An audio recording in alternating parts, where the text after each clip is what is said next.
Hey, what's good, Wahoo Nation? I thought I would go ahead and give one of my world famous state of the program videos. It's something I haven't done yet so far. To, give my assessment and evaluation for the Virginia football team for the 2024 season.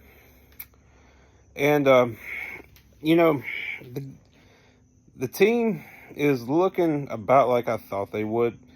Outside of that miracle win, well, I wouldn't exactly call it a miracle, but it was a come from behind win versus Wake Forest on the road. Something uh, something we haven't done. We haven't beaten Wake since 2007 up until now. So obviously, I'm very happy about that. Uh, like I said, there's not really a whole lot to say here. Um, the team outside of the Wake Forest game, the team is looking like um, about how I thought they would.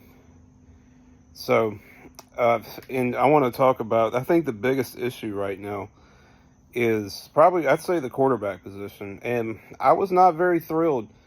I wasn't too high on this decision to start Anthony Calandria, and now y'all know why. He's still doing the same old dumb things that he was doing last year. And, his decision making is horrible. And y'all now know why I wanted Tony Muskett to get the start instead of Anthony Calandria. So, but hopefully as the season goes on, things will improve. But I don't know. We'll see. But y'all now know why I wanted to start Muskett. And then what else? The running game, Kobe Pace and Xavier Brown. I think they're doing pretty decent so far. We got some good receivers. Chris Tyree, he needs to show up though. He needs to He needs to step up and make that next step. Malachi Fields, he's a beast at wide receiver. And then what's that other guy? The guy who transferred from Kent State, who made that incredible catch. I forget his name.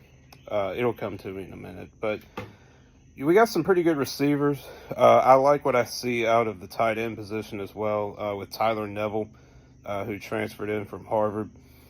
And so, like I said, though, I mean, the team is looking about like how I thought they would. Now, the defense, against Wake Forest, it was below average, but against Maryland, we had a chance to beat Maryland, but turnovers, costly turnovers in that game.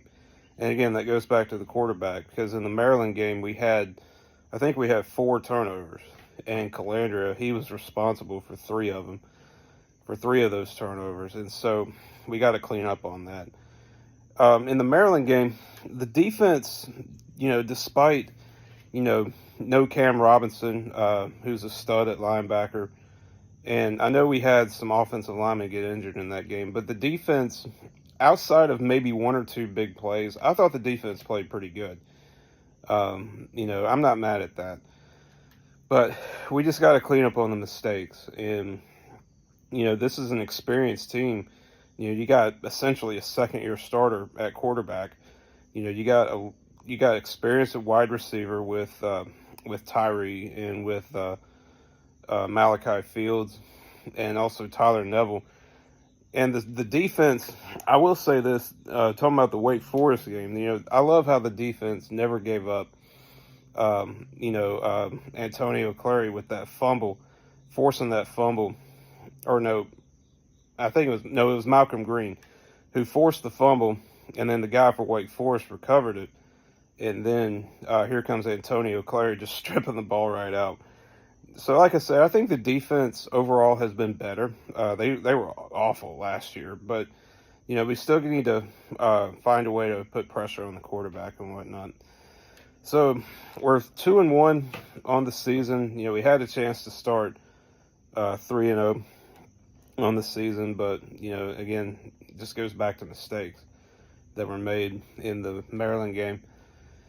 And so we got Coastal Carolina coming up on Saturday. And I think we got a good chance to beat. I know it is on the road in Conway, which is basically Myrtle Beach, for those of you that don't know that. And I think we stand a good chance in this game, and if we do, we'll have a 3-1 record, which is very good. And we better win this game, because if we don't, then you look at our schedule. We have a bye week after the Coastal game, and then after that is when things get very, very tough. We have back-to-back games at home against Louisville and Boston College, and then we go on the road to Clemson and then North Carolina.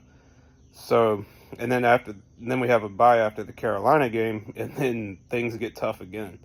So we have 3 of our last 4 games on the road: at Pittsburgh, who's playing really well, at Notre Dame, and then SMU, and then at Virginia Tech. So we better win this game, because if we don't, then you might as well say the season's over with the schedule that we've got. So, but anyway, I know I've been putting this off for a while, but that's really my assessment of the 2024 season so far for UVA football. Leave your thoughts down below. How do you think things are looking? Can we get better? I mean, I certainly hope we do. Anyways, guys, thanks so much for watching, and as always, go Hoos.